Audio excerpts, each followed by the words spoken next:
Seven sisters হিসেবে পরিচিত ভারতের উত্তর পূর্বাঞ্চলীয় ৭ রাজ্যের একটি মণিপুর। রাজ্যটিতে গত কয়েক বছর ধরেই বিচ্ছিন্নতাবাদী তৎপরতা জোরালো হয়েছে। এনডিটিভি জানিয়েছে, রবিবার ইম্ফলে সন্দেহভাজন কুকি বিদ্রোহীদের ড্রোন হামলা ও গুলিতে অন্তত ২ জন নিহত হয়েছে। এই হামলায় আহত হয়েছে আরও অন্তত ৯ জন। এদিন বেশ কয়েকটি ড্রোন থেকে বোমা ফেলে পশ্চিম ইম্ফলের একটি গ্রামে হামলা চালানো হয়। এরপর সোমবার আবারও ড্রোন থেকে ফেলা বোমার আঘাতে আহত হয়েছে আরও ৩ জন। স্থানীয় পুলিশ জানিয়েছে, সোমবার সন্ধ্যায় একটি ঘরের ওপর বোমা ফেলা হয়। এতে ঘরের কয়েকজন বাসিন্দা আহত হয়েছে।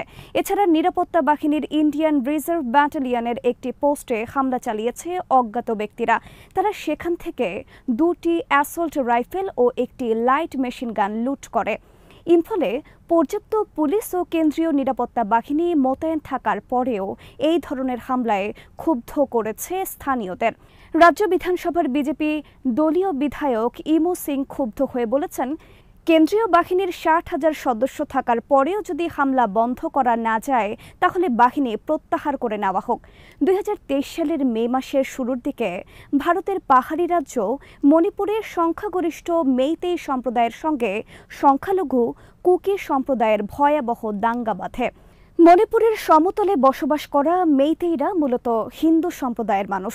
অন্যদিকে কুকিরা খ্রিস্টান সম্প্রদায়ের। প্রায় ১ মাস ধরে চলা ওই দাঙ্গায় অন্তত ২০০ মানুষ নিহত হয়েছেন।